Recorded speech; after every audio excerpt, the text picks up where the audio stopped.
স্বাগত জানাচ্ছি খাতুনগঞ্জ থেকে মতিঝিলে। সাথে আছে আমি শামীম জাহেদি। চলতি অর্থ বছরের প্রথম 11 মাসে দেশের রপ্তানি আয়ে প্রবৃদ্ধি হয়েছে 12.5%। এ সময়ে রপ্তানি আয়ের প্রধান উৎস তৈরি পোশাক খাতে রপ্তানি বেড়েছে প্রায় 15%। তবে লক্ষ্যমাত্রার চেয়ে কিছুটা কম হয়েছে বলে সার্বিক রপ্তানি আয়। আজ আমাদের আলোচনার বিষয় রপ্তানি আয়। এই নিয়ে আলোচনা করতে আমাদের সাথে স্টুডিওতে রয়েছেন নর্থ সাউথ বিশ্ববিদ্যালয়ের ভারপ্রাপ্ত উপাচার্য ডক্টর ANM মেসকাত উদ্দিন এবং BIDS এর research fellow doctor SM Zulfikar Ali. তবে মূল আলোচনা যাওয়ার আগে দেখে নেব একটি প্রতিবেদন। চলতি বছরের সরকারের রপ্তানি আয়ের লক্ষ্যমাত্রা রয়েছে $30.5 বিলিয়ন, আর এর বিপরীতে প্রথম 11 মাসে এসেছে $27.37 বিলিয়ন। গত বছরের একই সময়ে রপ্তানি আয় হয়েছিল $24.32 বিলিয়ন। এই হিসেবে গত বছরের একই সময়ের তুলনায় প্রায় 12.5 ভাগ বেড়েছে রপ্তানি আয়।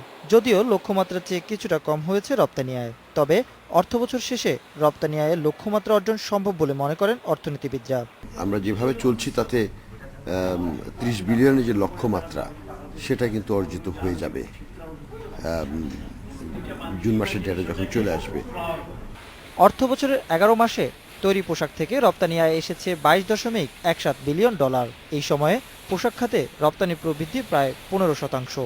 এছাড়া রপ্তানি প্রবৃদ্ধি ভালো এসেছে হিমায়িত খাদ্য, চা এবং চামড়া ও চামড়াজাত পণ্যে। তবে নেতিবাচক ধারা অব্যাহত রয়েছে পাট ও পাটজাত পণ্যে। রপ্তানি খাতে সরকারের আরও সহায়ক নীতিমালা প্রয়োজন বলে মনে করেন ব্যবসায়ীরা। পলিসি সাপোর্ট দরকার, কারণ আমরা তো খুব রেগুলেটেড জায়গায় থাকি এবং সব কিছু ব্যাপারে লাইসেন্স পারমিট লাগে। তো আমাদের অন্যান্য সেক্টর গুলো আস্তে আস্তে আমাদের সামনের দিকে এগোতে হবে, তাদেরও রপ্তানি বাড়াতে হবে এবং সব মিলেজুলে আমি মনে করি যে বাংলাদেশের রপ্তানি বাজার ভালোই থাকবে। বিশ্ব অর্থনীতিতে গতি আসায় আগামী বছরের রপ্তানি আয় আরও বাড়ানোর সুযোগ আছে বলে মনে করছেন বিশ্লেষকরা। Ashraf Alam, independent news, Dhaka. দেখলাম প্রতিবেদনটি আমরা। ডক্টর মেসকাত উদ্দিন এবং ডক্টর জুলফিকার আলী, আপনাদের কাছে স্বাগত জানাচ্ছি এই অনুষ্ঠানে। কেমন আছেন আপনারা? জি ভালো, থ্যাংক ইউ। আমাদের প্রতিবেদন দেখলাম। ডক্টর মেসকাত উদ্দিন, প্রথম প্রশ্ন আপনার কাছে যাচ্ছি। আমরা প্রতিবেদন দেখলাম যেখানে বলা হচ্ছে যে অর্থনীতি এবারে আমাদের রপ্তানিতে প্রবৃদ্ধি ভালো হয়েছে, বলা হচ্ছে 12.5% কথা। বিশ্ব অর্থনীতিতে এই সময় অর্থনীতি বেশ চাঙ্গা হয়েছে। এই সময়টা মাঝখানে বেশ খারাপ সময় ছিল। তো এই চাঙ্গা অবস্থার পরেও এই যে 12.5%কে আপনি কি সন্তুষ্ট কিনা? ধন্যবাদ। 12.5% অবশ্যই এটা গত বছরের তুলনায় যদি আমরা চিন্তা করি, লক্ষ্যমাত্রাটা আমাদের কম ছিল, সেটাই আমার ফার্স্ট অবজারভেশন। যে আসলে যে ওয়ার্ল্ড ওয়াইড ইকোনমির যে কন্ডিশন, তাতে কিন্তু আমাদের লক্ষ্যমাত্রা মনে করেন আরো বেশি থাকলে হয়তো সেটা অ্যাচিভ করা আরো চ্যালেঞ্জিং হতো। তো লক্ষ্যমাত্রার তুলনায় আমরা ভালো করেছি। এবং আমি আরেকটা জিনিস আমার অবজারভেশনে আনতে চাই, আপনি যদি যে মান্থলি ডেটা যদি দেখেন যে গত বছরে যে প্রবৃদ্ধি হয়েছে, তাতে আমাদের দেশে যে পলিটিক্যাল ইনস্টেবিলিটি, যে পলিটিক্যাল ক্রাইসিস যেটা ছিল, আপনার হরতাল হয়েছে, অনেক ধরনের প্রোগ্রাম দিয়েছে বিভিন্ন পলিটিক্যাল পার্টি, এতে করে কিন্তু আমরা এফেক্টেড হয়েছি। এবং আপনি দেখেন যে গত বছর কিন্তু আমরা স্টার্ট করেছিলাম, it was a very good rate at the very beginning. জুলাইতে আমাদের প্রবৃদ্ধি ছিল একেবারে মানে স্টাউন্ডিং, মানে এত বেশি ছিল, কিন্তু সেটা জুলাই, অগাস্ট, সেপ্টেম্বরে মেনটেন করেছি। শেষের দিকে গিয়ে আপনি যে ডেটা দেখেন, আমরা কিন্তু আপনার জানুয়ারিতে ইলেকশন হলো, ডিসেম্বর থেকে কিন্তু আমাদের মোটামুটি একটা মানে ডেক্লাইন আমরা দেখেছি, এবং সেটা কন্টিনিউ করেছে ডিসেম্বর, জানুয়ারি, ফেব্রুয়ারি, মার্চ পর্যন্ত। তারপরে এপ্রিলে একটু বেড়েছে, মেতে আবার আমরা কিন্তু একটা ফল করেছি। তো সেদিক থেকে আমি যেটা প্রথমে বলছিলাম, the target was not very challenging. তো কারণ এত ধসের পরেও, পলিটিক্যাল ক্রাইসিসের পরেও আমরা অ্যাচিভ করেছি। সেদিক থেকে আমি বলবো যে ওয়েল, ইট ইজ অ্যাপ্রিসিয়েবল। কিন্তু এই ট্রেন্ডটা যদি আমাদের পলিটিক্যাল স্ট্যাবিলিটি থাকে এবং যদি আমাদের ইন্টারন্যাশনাল যে কোলাবোরেশনগুলো, তারপর গভর্নমেন্টের যে সাপোর্টিভ পলিসি, এগুলো যদি আরো বেশি আমরা চাঙ্গা করতে পারি এবং যদি এই বছরে যদি সেগুলো আমরা অ্যাড্রেস করতে পারি, আমার মনে হচ্ছে আমাদের export target should be much higher, এবং সেটা অ্যাচিভ করা it should not be very difficult. ধন্যবাদ ডক্টর মেসকাত উদ্দিন। আমি আপনার কাছে ফিরে আসবো। ডক্টর জুলফিকার আলী, আমরা বলছিলাম যে বিশ্ব অর্থনীতির একটা চাঙ্গা ভাব দেখা যাচ্ছে, এবং এরপরেও এই যে 12.5% প্রবৃদ্ধি হচ্ছে 11 মাসে, সেটাকে অতটা আমরা খুশি নই। ডক্টর মেসকাত উদ্দিন সেটাই বলছিলেন। আপনার কি মনে হয় তাহলে আসলে আমাদের কেন ভালো করতে পারলাম না? রাজনৈতিক দেশে একটা রাজনৈতিক সংকটের কথা ছিলই, এর বারে কি আছে আসলে সমস্যা কোথায়? ধন্যবাদ। আপনি যেটি বললেন যে কেন আমরা ভালো করতে পারলাম না, সেখানে আমি একটু বিনয়ের সাথে দ্বিমত করতে চাই। যে আমাদের যে অগ্রগতি এখন পর্যন্ত সেটাকে যথেষ্ট ভালো করতে পেরেছি হিসেবেই দেখতে হবে, আমরা বলতে বলেছি হবে। given the circumstances that যে ওই সময় আমি আমাদের রাজনৈতিক দুটো অবস্থা খারাপ ছিল, আমরা বলছি দুটো এটা। কারণ উল্লেখ করতে চাই। একটি হচ্ছে যে আমাদের লক্ষ্যমাত্রা এখন পর্যন্ত লক্ষ্যমাত্রা যেটা ছিল সেটা সেটা achieve করতে ছিল কম। সামান্য কম সেটা হয়তো ওই লেভেলে আমরা পৌঁছতে না পারলেও গত বছরের একই সময়ের তুলনায় কিন্তু এবার গ্রোথ বেড়েছে। গত বছর আমি যদি প্রথম 10 মাসের হিসাব বলি, সেখানে আমাদের এখানে যেখানে 13% গ্রোথ এবার হয়েছে, সেটা গত বছরের একই সময়ের তুলনায় কিন্তু বেশি। গত বছর যেটা ছিল লিটল ওভার 10%। Right. কাজেই গ্রোথ কিন্তু গত বছরের যেটা নির্দিষ্ট সময়ের জন্য মান্থওয়াইজ যদি আপনি দেখেন, সেক্ষেত্রেও কিন্তু গ্রোথটা বেশি হয়েছে আর কি। হয়তো আমাদের একটা টার্গেট নির্ধারিত ছিল, সেই টার্গেটে আমরা এখনো পৌঁছতে পারিনি, বাট সামান্য একটু কম আছে, কিন্তু গত বছরের তুলনায় গ্রোথটা বেশি হয়েছে, নাম্বার 1। নাম্বার 2, আপনি যদি এই অর্থ বছরের প্রথম 6 মাসের কথা বলেন, বিশেষ করে সেকেন্ড কোয়ার্টার, হ্যাঁ, আমাদের যে ওই ধরনের একটা রাজনৈতিক পলিটিক্যাল অশান্তিগুলোকে টার্মোয়েলের মধ্যে দিয়ে আমরা মাথায় আনতে গিয়েছি, হবে। নাম্বার একটা বিষয়। দ্বিতীয়ত হচ্ছে ইভেন আমাদের এক্সপোর্টের তো মেজর শেয়ার তো হচ্ছে গার্মেন্টস অ্যান্ড নিট, যেটা প্রায় 81% of total export earning A contribute করে এই দুটো গার্মেন্টস অ্যান্ড নিট, আমরা যেটাকে Right. একত্রেই ধরি আর কি। Textile এবং sector সেখানে বলি আমরা। রানা প্লাজা, তাজরিন, সেখানে যে ধরনের ডিজাস্টার সিচুয়েশন ঘটে গিয়েছিল সেইটা, এবং রাজনৈতিক অস্থিরতা, আমাদের তো মুখ থুবড়ে পড়ার মতো অবস্থা। তখন তো মনে হচ্ছিল যে আমরা এই গ্রোথটা তো দূরের কথা, কিন্তু আমরা বোধহয় মার্কেট হারিয়ে বসবো, আমরা বোধহয় একদমই ফিরে আসতে না, পারবো আমরা না। সেটাকে appreciate সেই করছি, জায়গা আমরা থেকে সেটা appreciate কিন্তু করছি। আমি যদি রিলেটিভলি বলি, হ্যাঁ। তাহলে কিন্তু এটা কিন্তু যথেষ্ট একটা অগ্রগতি, এবং এটাকে ধরে এখান থেকে যথেষ্ট আশাবাদী হওয়ার একটা জায়গা আছে, এবং সেখান থেকে আগামী দিনে আমাদের এগোতে হবে। হ্যাঁ, এবং এই definitely. Government, private sector private sector, industrialist এবং ওয়ার্কার, তাদের একটা সম্মিলিত প্রচেষ্টার ফলে আমরা এটা অর্জন করতে সক্ষম। ধন্যবাদ ডক্টর আলী, আপনার কাছে ফিরে আসবো। ডক্টর মেশকাতুদ্দিন, আমরা বলছিলাম যে কথায় যে বাংলাদেশের গার্মেন্টস সেক্টর সবচেয়ে বড় সেক্টর, যেটা রপ্তানিতে আমাদের অবদান রাখছে প্রায় 80%। সেক্ষেত্রে এটা একটা বড় চ্যালেঞ্জও বটে বাংলাদেশের জন্য। Right. তো এইখানে গার্মেন্টস সেক্টরের জন্য এখন কমপ্লায়েন্স একটা বড় একটা ইস্যু সামনে দিন করতে আসছে, এবং মূলত রানা প্লাজা এবং তাজরিনের দুর্ঘটনা পরে এসছে। এখন আমাদের দেশে যারা এন্টারপ্রেনার রয়েছেন, তাদের জন্য চ্যালেঞ্জটা কি, যে আমরা যদি আন্তর্জাতিক বাজার ধরে রাখতে বাড়াতে চাই, কি করতে চ্যালেঞ্জটা কি? আমাদের আপনার হয়তো মনে আছে যে আমাদের যখন MFA যখন ফেজড আউট হলো, হ্যাঁ, সবাই বলেছিলাম যে faced a big challenge, and there were lot of gossips, lot of suspicions, Right. যে আসলে আমরা বাজার ধরে রাখতে পারবো কিনা। ইট ওয়াজ এ বিগ চ্যালেঞ্জ, কিন্তু আসলে দেখেন যখন actual scenario, it was so heartening. এবং এরপরে কিন্তু আমরা ওপেন কম্পিটিশনে যখন গেলাম, আমরা কিন্তু মার্কেট শেয়ার আমাদের বেড়েছে, এবং আমাদের গ্রোথ কিন্তু বেড়েছে। ওপেন কম্পিটিশন আমরা কিন্তু ভালো করেছি। Right. সুতরাং আমাদের যে এন্টারপ্রেনিয়ার, আমাদের যে আপনার দি quality of the export goods, যেগুলো আপনার গার্মেন্টসে বিশেষ করে, আমরা কিন্তু ইন্টারন্যাশনাল মার্কেটে আমাদের একটা ভালো প্রেজেন্স আছে, এবং মার্কেটটা কিন্তু খুবই স্টিল। এখন আমাদের দেশে ইন্টারনাল যে সমস্যাগুলো, আপনার যে গার্মেন্টসের ডিজাস্টার যেটা হয়েছে, এগুলোর ব্যাপারে আসলে আমাদের যে লোকাল এন্টারপ্রেনিয়ার যারা, তাদেরকে আপনার কষাস হতে হবে, সে থেকে গভর্নমেন্টের সাপোর্ট একটা বিগ ফ্যাক্টর অবশ্যই। আর আমি আরেকটা জিনিস আপনার দৃষ্টি আকর্ষণ করতে চাই, সেটা হলো যে গার্মেন্টসে আমরা এখন হেভিলি ডিপেন্ডেন্ট, তবে আমাদের ইকোনমিক গ্রোথের জন্য এবং ওভারঅল এক্সপোর্ট ডেভেলপমেন্টের জন্য অন্য যে সেক্টরগুলো আছে, আপনি যে ডেটা দেখেন, এদের শেয়ার কিন্তু কম, কিন্তু কয়েকটা সেক্টরে দেখেন growth rate is very high. যদি আপনি এখন টিতে দেখেন, চাতে আপনার যদি প্রায় আমরা 50%, এক্স্যাক্টলি, যদি আমাদের টোটাল এক্সপোর্ট আর্নিং মাত্র 3 বিলিয়ন, 3.5 বিলিয়ন, কিন্তু এটাতে আমরা আগের বছরের তুলনায় 50% গ্রোথ হয়েছে। রাইট। তারপর যদি আপনি আপনার লেদার দেখেন, সেখানে প্রায় 29%, 30%, রাইট, 29%, সেখানে। Right. So these are very promising sectors. Right. আমরা আসলে ওই সেক্টরগুলোতে আমাদের ফোকাস করতে হবে, যেগুলোতে আপনার প্রসপেক্ট বেশি, সেগুলোতে আমাদের ফোকাস করতে হবে বেশি, যাতে আমাদের ওভারঅল টোটাল এক্সপোর্ট আর্নিংসটা আমাদের বাড়ে। Absolutely. আরেকটা দেখেন disaster situation, jute and jute goods, একসময় যেটা গোল্ডেন ফাইবার ছিল, এবং একসময় আজকে যেরকম আমরা এই মিস্টার জুলফিকার যেটা বলছিলেন, যে আজকে আমরা 80% ডিপেন্ডেন্ট হচ্ছে আপনার গার্মেন্টসের উপরে। একটা সময় ছিল আমরা 80% এর বেশি ডিপেন্ডেন্ট ছিলাম আপনার জুটের উপরে, কিন্তু সেটা আপনার দেয়ার ইজ এ বিগ মানে চেঞ্জ, তাই না? Right. আমাদের এখন কিন্তু আমরা পাটেরটা কিন্তু ডেক্লাইন করছে। Right. তো এটা কিন্তু আমি একটা জিনিস শুধু অবজারভেশনে রাখতে চাই, যে পাটের আমাদের যে গোল্ডেন হিস্ট্রি যেটা ছিল, আসলে পাটের ফিউচার অত খারাপ হওয়ার কথা না। এখনো যদি চিন্তা করেন, আমি ছোট্ট একটা এক্সাম্পল দিই, আমাদের ইন্টারনাল মার্কেটের দেশেও পাটের ব্যবহারটা যতটুকু বাড়ানো সম্ভব, সেই ফুল পটেনশিয়াল কিন্তু আমরা এখন এক্সপ্লোর করতে পারি। ধন্যবাদ, আমি আপনার কাছে ফিরে আসবো এই জায়গাটায়। ডক্টর আলী, আমরা কথা বলছিলাম যে সামনে চ্যালেঞ্জ কি, ডক্টর মেসকাতুদ্দিন আশাবাদী মানুষ, যেটা বললেন উনি, পোস্ট এমএফের যুগেও আমরা সেই সংখ্যাকে পার করে আসতে পেরেছি।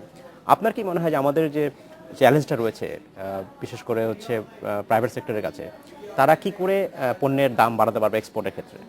আমি যদি গার্মেন্টসের কথাই বলি, এই কমপ্লায়েন্সের সময়। না, ধন্যবাদ। আসলে এর আগে আপনাদের একটা অনুষ্ঠানে আমি বলেছিলাম যে আমাদের দেশের মানুষ, সাধারণ মানুষ থেকে শুরু করে ব্যবসায়ী এবং সবাই যথেষ্ট রেজিলিয়েন্ট এবং ইনোভেটিভ। আপনিও আশাবাদী ডক্টর রেজিলিয়েন্ট, ইনোভেটিভ। এবং আপনি দেখেন যে MF phase out, political crisis, তারপরে কিছু ইন্ডাস্ট্রিতে ভেরি অ্যাডভার্স সিচুয়েশন, সেগুলোকে কিন্তু ওভারকাম করতে আমরা পেরেছি। এবং ওভারকাম করতে পেরেছি সম্মিলিত একটা প্রচেষ্টা। সরকারের সেখানে ভূমিকা আছে, ইন্ডাস্ট্রি ওনারদের সেখানে ভূমিকা আছে। আজকে যে এই যে এত সত্ত্বেও যে আমাদের যে এক্সপোর্ট আর্নিংয়ের যে গ্রোথটা, সেক্ষেত্রে কিন্তু নতুন মার্কেটে ইন্টারভিউ করার যে বিষয়টা, সেটা কিন্তু একটা গুরুত্বপূর্ণ বিষয়। যে গার্মেন্টস ইন্ডাস্ট্রি তারা নতুন মার্কেট যেতে হবে, খুঁজে পেতে শুরু করেছে আর কি। এবং সেক্ষেত্রে গভর্নমেন্টের পক্ষ থেকে একটা ইনসেন্টিভ দেওয়া হয়েছে, ইউএসএ, ইউ এর বাইরে যদি যায়। ডক্টর আলী, আমরা আমাদের সময় হচ্ছে বিরতি যাবার, ফিরে এসে আমরা ওখানে আবার কথা বলবো আপনার সাথে। আমাদের সময় হলো একটি বিরতি যাবার, ফিরতে শীঘ্রই, সাথেই থাকবে।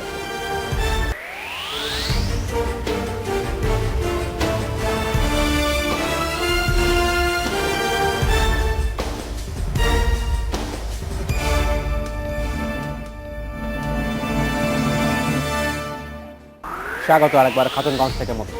আজ আমরা আলোচনা করছি রপ্তানি আইনি। এই নিয়ে আলোচনা করতে আমার সাথে স্টুডিওতে রয়েছেন নর্থ সাউথ বিশ্ববিদ্যালয়ের ভারপ্রাপ্ত উপাচার্য ডক্টর এএনএম মেসকাতুদ্দিন এবং বিআইডিএস এর senior research fellow doctor S M. Zulfikar Ali. Doctor Ali এবং ডক্টর মেসকাতুদ্দিন, আপনাদেরকে স্বাগত জানাচ্ছি আরেকবার। ডক্টর মেসকাতুদ্দিন, আমরা বিরতি যাবার কথা বলছিলাম, যেখানে আপনি বলছিলেন যে ভালো দিকের পাশাপাশি আমাদের কিছু খারাপ দিক আছে। এবারে আমরা যদি রপ্তানি প্রবৃদ্ধি দেখি, যেখানে পাট, যেটা একসময় বাংলাদেশের প্রধান রপ্তানি পণ্য ছিল, সেটা এখন এই সময় প্রবৃদ্ধি 20% কমে গেছে। সো আপনি বলছেন যে এটার একটা সুযোগ আছে, এটা কমে যাওয়ার কোনো কারণ নাই, শুধু দরকার একটু প্রণোদনা। জি, পাটেটা দেখেন, এই যে আমাদের অন্য সেক্টরগুলোতে কিন্তু সবগুলোতে আপনার পজিটিভ অবস্থা আছে, রাইট। পাটে দেখেন যেখানে 20% আমাদের কমে গেছে, জি, মানে ইটস ভেরি অ্যালার্মিং। আর in terms of the absolute amount আপনি যদি দেখেন, যেন আমাদের তৈরি পোশাকে হলো আপনার $22,178 মিলিয়ন, কিন্তু আসলে আর পাটে হলো 756, but still it is in the second position. কিন্তু আমি যে জিনিসটা বলতে চাচ্ছিলাম সেটা হচ্ছে যে পাটকে আসলে it has still the potential. আমরা যদি আসলে এর ইউসেজটার উপরে গুরুত্ব দিতে পারি এবং ইউসেজটা যদি আমরা ইন্টারন্যাশনাল মার্কেটে প্রমোট করতে পারি, পাটে কিন্তু আমরা আবার সেই আগের যে মার্কেট শেয়ার যে গৌরব, সেটা আমরা রিগেইন করতে পারি। আমি ছোট্ট একটা এক্সাম্পল এখানে দিতে চাই। আমাদের দেশে মনে করেন যে আগে পলিথিনের ব্যাগ ইউজ করতাম আমরা, সেটা একসময় গভর্নমেন্ট এসে সেটা আপনার ব্যান করলো, কারণ এটাতে আপনার যে মানে এনভায়রনমেন্ট পলিউশন, এটা ডিগ্রেডেবল না। তো পাট কিন্তু এদিক থেকে একটা ভেরি ইম্পর্টেন্ট আইটেম, যেটা আমরা খুব পপুলারাইজ করতে, এবং যেটা র মেটেরিয়াল আমার দেশেই তৈরি, সব দেশে তৈরি। এক্স্যাক্টলি, ছোট্ট একটা পাটের নেট ব্যাগ মনে করেন, যেটা যে পাটের, আমরা তো এখন যদি একটা পাটের নেট ব্যাগ যেটা, সেটার আপনার কস্টিং হতে পারে $2 থেকে $3 পার ব্যাগ বা আরো কম। কিন্তু সেটা, এবং এটা আপনার এটা এত টেকসই এবং এটা ক্যারি করা এত সোজা, এই আপনি একটা প্যান্টের পকেটে কিন্তু এটা রেখে আপনি বাজারে চলে যেতে পারেন, nobody knows that you are carrying a bag, right. তো এটা কিন্তু আমরা এক্সপ্লোর, মানে there are still opportunities to explore, যে পাটকে যদি আমরা এখনো পাটের ইউসেজটা গ্লোবাল মার্কেটে যদি আমরা প্রমোট করতে পারি, আমরা কিন্তু এটা ডিক্লাইন করার কথা না। পাটের ন্যাচারাল যে কিছু অ্যাডভান্টেজ আছে সেটা কিন্তু ওয়ার্ল্ড ওয়াইড রেকগনাইজড, কিন্তু সেটা আমরা আজকে অন্য মার্কেটগুলোতে, এটা আমাদেরই দায়িত্ব সেটা প্রমোট করা, কারণ পাটে কিন্তু আমাদের মনোপলি। আমরা যদি সেটা বিল করতে পারি, this can again become hour major export sector. আমি সেই জন্য বলছি। আরেকটা অবজারভেশন রাখতে চাই, যদি আপনার সময় থাকে, যে আমরা কিন্তু এখনো এই 4-5টা মেজর আইটেম, এটার উপরে কিন্তু আমরা ডিপেন্ড করছি for the major export earning. আমাদের we should focus more on non traditional items. একসময় আপনি জানেন, আরেকটা এক্সাম্পল আমি দিচ্ছি, আমরা কিন্তু কাগজ কিন্তু আমাদের দেশে মানে খুব আমরা গর্ব করতাম যে this is also was a very good exportable item. সেই কাগজের সেই ইতিহাস, মানে ঐতিহ্য আমাদের এখন নেই। কিন্তু আমাদের কাগজ তৈরির জন্য যে মেটেরিয়ালস দরকার, এই আপনার এই কাঠ বলেন, আপনার অন্যান্য যে মেটেরিয়াল, সেটা কিন্তু আমাদের দেশে মানে দেয়ার ইজ প্লেন্টি। আমরা যদি সেগুলো ইউটিলাইজ করতে পারি, then paper can become a major export item again. right. আর যেগুলো আমি ছোট আইটেম যেগুলো বললাম, যদিও ছোট কিন্তু গ্রোথ অনেক বেশি, চায়ের পটেনশিয়াল কিন্তু অনেক বেশি আমাদের দেশে, চামড়ার পটেনশিয়াল বেশি আমাদের দেশে, চামড়ার কালেকশন, স্টোরেজ, ডিস্ট্রিবিউশন, স্টিল পুরো মার্কেটিং সিস্টেমটা এটা এত আন্ডার ডেভেলপড এবং এত উইকলি করা হয়, এটা যদি আমরা একটু স্ট্রেংথেন করতে পারি, চামড়া can become even much better sector with a lot more potential. ধন্যবাদ ডক্টর মিশকাত। আমি আপনাকে ফিরে আসবো। ডক্টর আলী, নন ট্রেডিশনাল এক্সপোর্ট আইটেমের কথা বলা হচ্ছে, যে আমরা সবসময় বলি, অর্থনীতিরা বলছেন যে দু একটি পণ্যের উপর আমরা নির্ভরশীল। নন ট্রেডিশনাল এক্সপোর্ট যদি বাড়াতে চাই, আসলে আমাদের কোন দিকে নজর দেওয়া উচিত বলে আপনার মনে হয়? ধন্যবাদ। আচ্ছা, আমি একটু আগে থেকে একটু বলতেছি, সেটি হচ্ছে যে ধরুন গার্মেন্টস সিগনিফিকেন্টলি কন্ট্রিবিউট করছে আমাদের এক্সপোর্ট আর্নিংয়ে 81%। লেবার ইন্টেন্সিভ, প্রচুর লেবার এমপ্লয়েড হচ্ছে, বিশেষ করে মেয়েরা। সো গার্মেন্টসের কন্ট্রিবিউশন বলে শেষ করা যাবে না আর কি। So that is fine. এই জন্য এই সাপোর্টটা তার গার্মেন্টসের জন্য রাখতে হবে, এবং এটা যাতে আমরা আন্তর্জাতিক বাজারে ধরে রাখতে পারি সেটা চেষ্টা করতে হবে। কিন্তু মাঝে মধ্যে যখন আমরা ক্রাইসিসে পড়ি, এমএসএফ আউট থেকে শুরু করে বিভিন্ন সময়, তখন কিন্তু আমাদের মানে আমরা এত বেশি চিন্তার মধ্যে পড়ে যাই যে এখন কি হবে যদি সত্যি সত্যি আমরা যদি এটা কনফ্রন্ট করতে না পারি। কাজেই গার্মেন্টস এখন কন্ট্রিবিউট করছে, ঠিক আছে, এই জন্য সাপোর্ট থাকতে হবে, but at the same time আমাদের নন ট্রেডিশনাল আইটেমের দিকে যেতে হবে। কারণ আজকে হয়তো আমরা ওভারকাম করতে পারছি, কালকে হয়তো পারবো, পরশুদিন পারবো, এর পরের দিন আমরা নাও পারতে পারি, তখন কিন্তু মুখ থুবড়ে পড়তে হবে। কাজেই গার্মেন্টসের পাশাপাশি নন ট্রেডিশনাল আইটেম আমাদের যেতে হবে।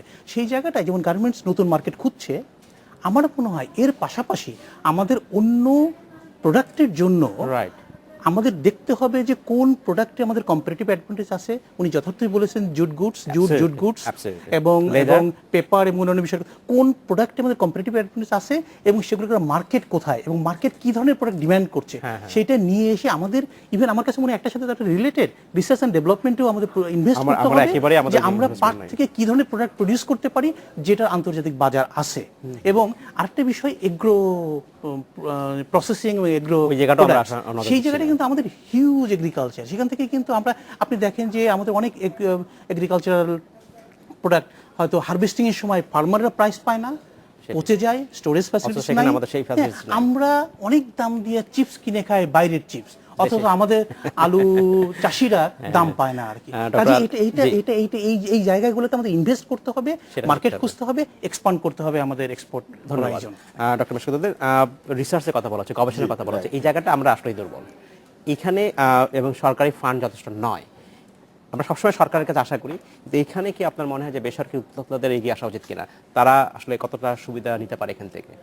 বেসরকারি উদ্যোগ অবশ্যই আসতে হবে। আসলে সবকিছু যেন সরকারের উপর আমরা যেভাবে ডিপেন্ড করে থাকি, আমার মনে হয় যে বেসরকারি উদ্যোগকে আমাদের অনেক বেশি উৎসাহিত করা উচিত।